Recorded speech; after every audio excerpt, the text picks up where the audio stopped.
All right, on to a new year of death and destruction.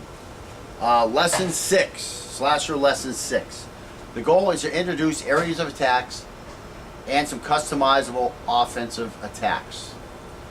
And what I use as a basis for this, I think, is Kill or Be Killed. They have a nice photo, and it's not a photo, they have a nice illustration. And they show some different areas to attack, and they talk about how deep the target is, how big the target is, and how quick to loss of consciousness, which is what we're really concerned about. And then, of course, death, which we're not so concerned about. If it happens, it happens. We were just defending ourselves in the best way possible. So again, the first thing I talk about is the brachial artery. Brachial artery runs right down in here.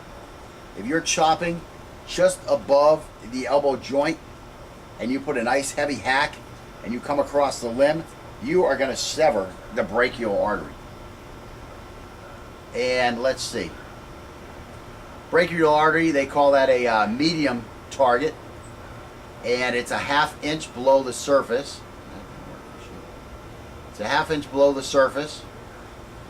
And again, think of it on just the inside of the arm.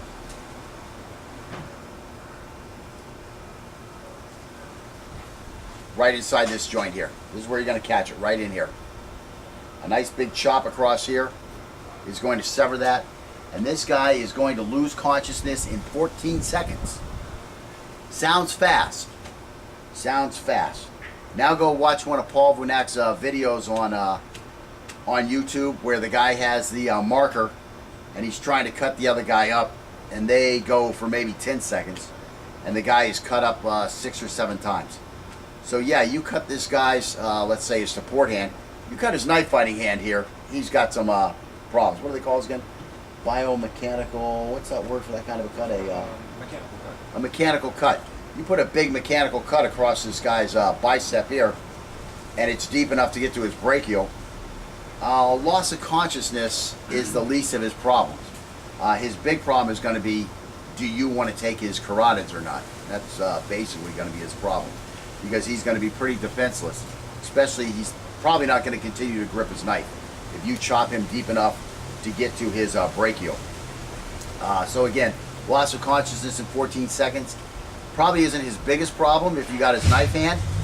However, it is a huge problem for you if you only got his support hand, because he's still going to be in the fight pretty well. This hand will be out. We'll make it easier for you to finish it. And again, death will come to our friend in 1.5 minutes. So he'll be asleep when it happens. You always want to die in your sleep anyways. So you did this guy a favor. All right, let's talk about the radial artery. Radial artery is, look for your pulse. Oh, you just found your radial artery. Okay, so that's your radial artery. You can see it's a little protected by the bone, but if you get a nice heavy chop in here, if you put a chop in on the wrist joint heavy enough to almost sever his hand, you got the radial. So again, radial is a small, tight target, 1/4 of an inch below the surface. So that's your danger area. It's easy to get to, especially that other guy can get to you pretty easily. A mistake all of a sudden can put you to sleep, loss of consciousness in 30 seconds. Death will come to you in 2 minutes. So make sure you win your fight. Let's see, carotid. Now we're looking at a large target.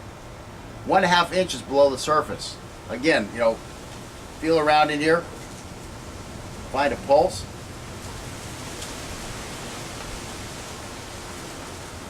Sometimes when it's early like this in the afternoon, the vampire doesn't have a pulse yet.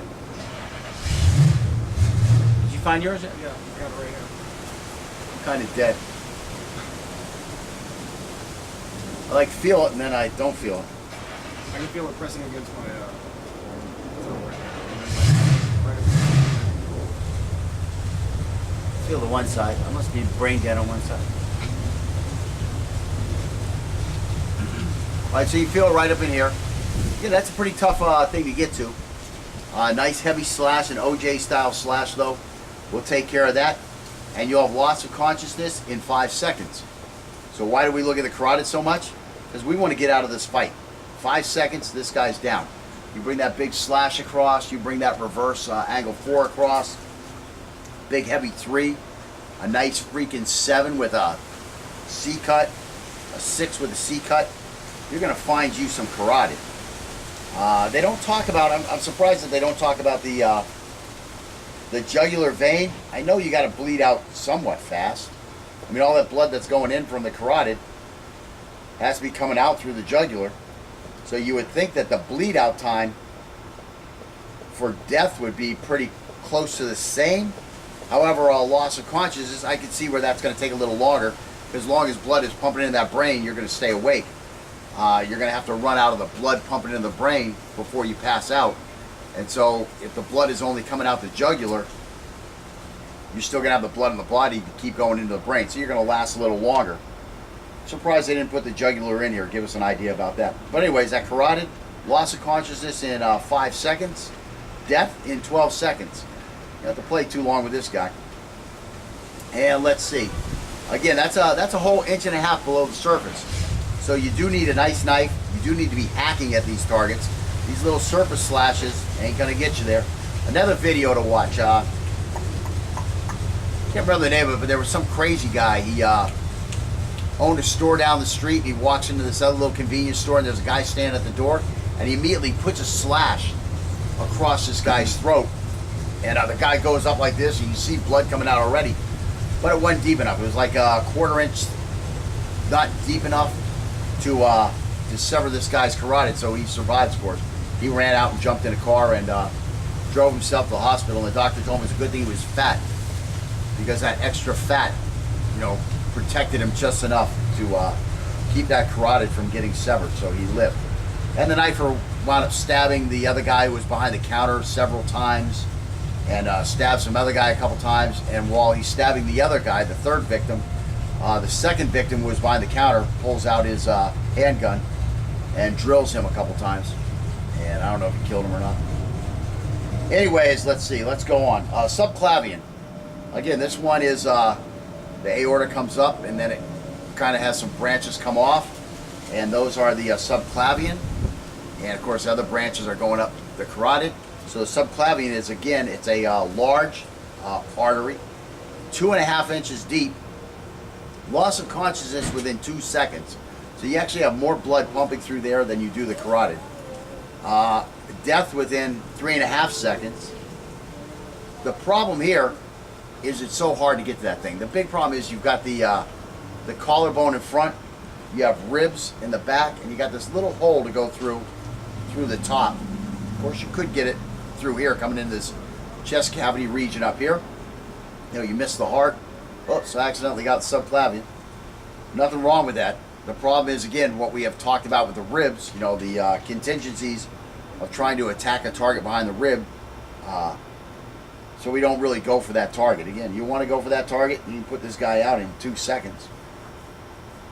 Of course, if you miss it, you know, maybe you're the one, now you got your radial cut, and you're dead in 2 minutes, 3 minutes. So anyways, then we have the heart. The heart, again, that would be, he doesn't, you know, list that as a size. But again, that would be a large target. Depth below the surface, 3.5 inches. I think it's only 2.5 if you come in from the back. And again, we're looking at here instantaneous death. But again, you know, you really want to use more of a dagger for that type of a stab. It's going to get in there much easier. It's thinner. It's a stabbing weapon. It's going to be longer. Also, those boot knives work well. When one of my buddies got stabbed and, you know, missed his heart by 1/4 inch, the doctor told us, that was a boot knife through the back. So anyways, instantaneous loss of consciousness. I hope I didn't just say death. I meant to say loss of consciousness, instantaneous.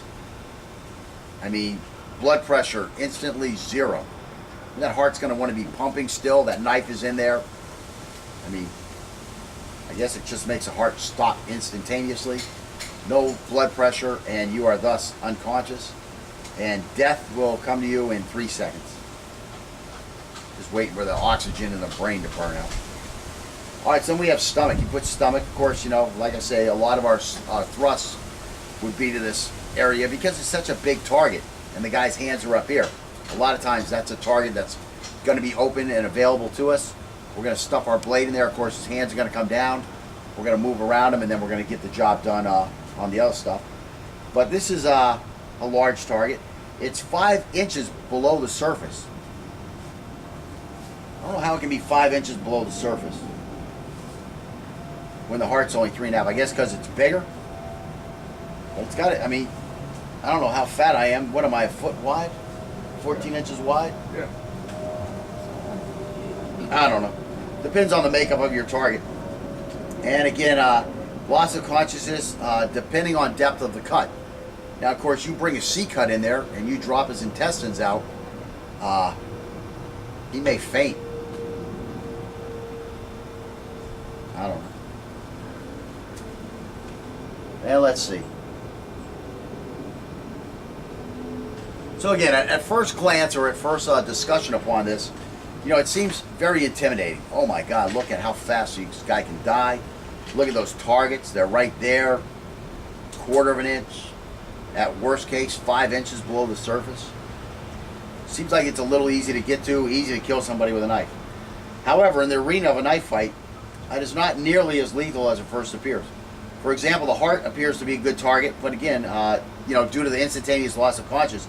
However, stabbing at any targets in the upper torso is not recommended due to the protection offered by the ribs and the fact that to attack these targets from the front, we will be overly exposed to the threat, especially if our knife hand becomes lodged in the ribs.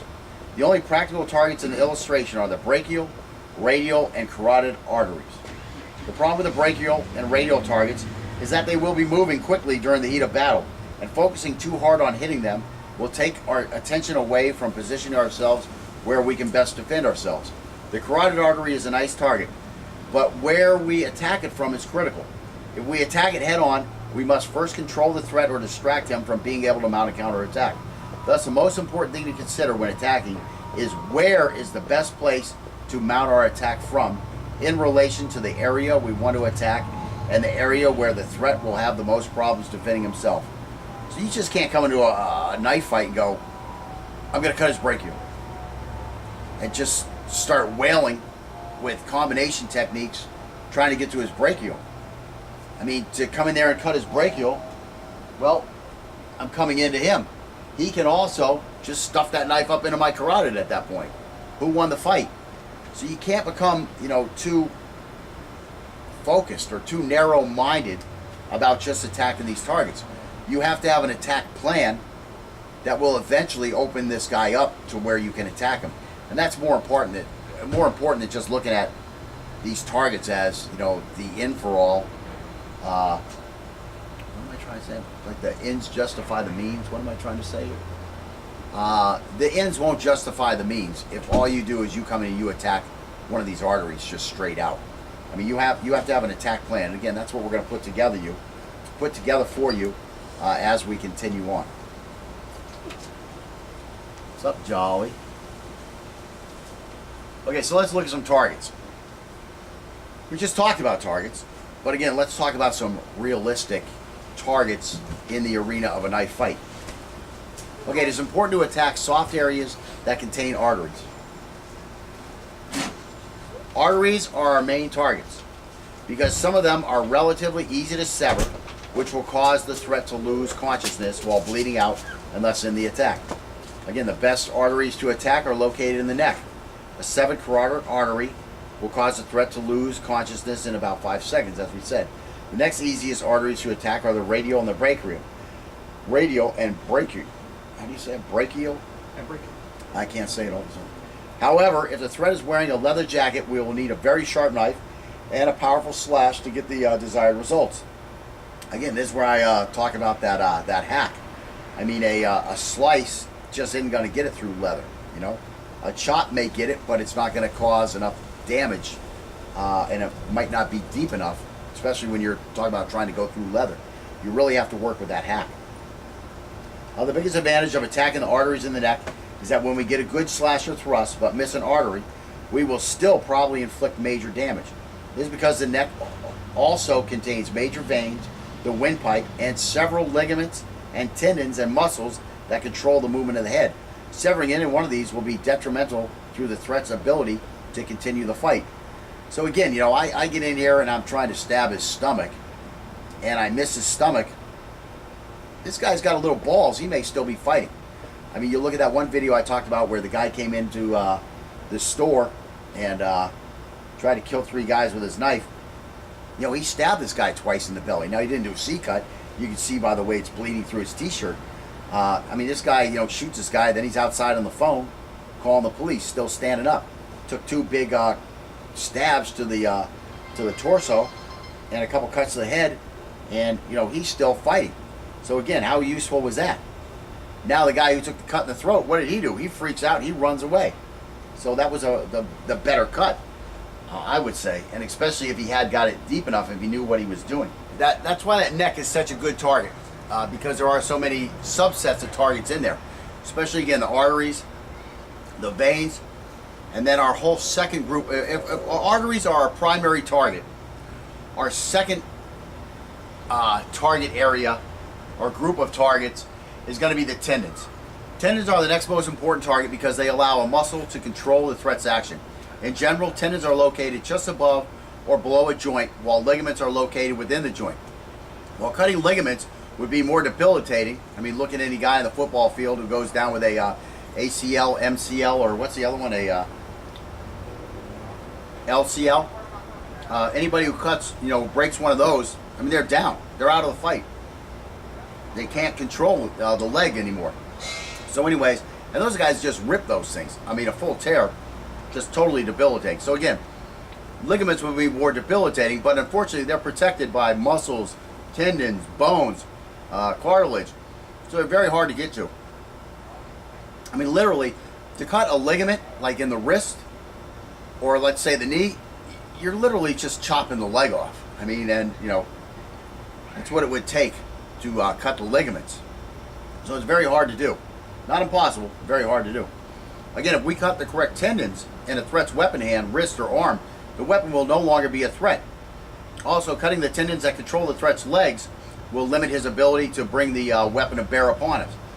The problem with attacking a tendon is that we may be injured during the attack, and the trade-off will not be as preferable as our being injured while inflicting a fatal attack. Again, the clothing of the threat can act as armor to protect tendons also. The third most important area to attack is the torso below the rib cage and above the hips. This area is very large and thus makes it an easy to hit target. It also doesn't move a lot, not like the arms can flail around. Also, this area contains many major organs that may not bleed out quickly but will cause a huge amount of physiological and psychological damage to the threat. Again, making a successful C-cut in this area can end the fight immediately as the threat's innards start to fall out, or at least open the threat's defenses so that we can complete a final fatal attack to the neck throat area. Again, be very careful with leather, as a C-cut can cause the blade or the guard of the blade to become tangled in this material, making our retraction very difficult. And again, outlaw bikers wear that clothes or that uniform consisting of leather jackets and heavy denim trousers, not because it makes them look cool, but because it is a defensive uniform. Let's see. As mentioned earlier, the main reason we avoid targets like the heart and subclavian artery is because they are protected by bones. Hitting a bone with a knife during a thrust can be detrimental for several reasons.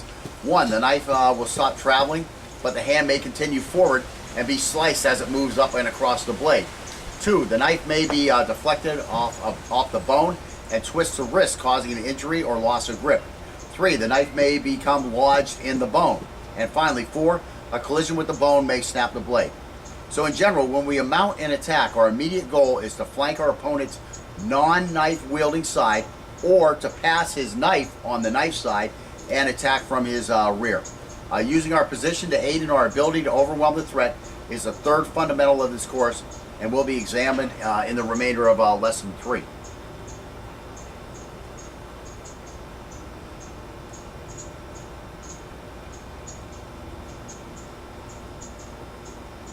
All right, one thing I want to say also is, you know, if you're going to be a knife fighter, you have to be on a knife fighter diet. You have to take care of your body. You have to eat the right foods. All right.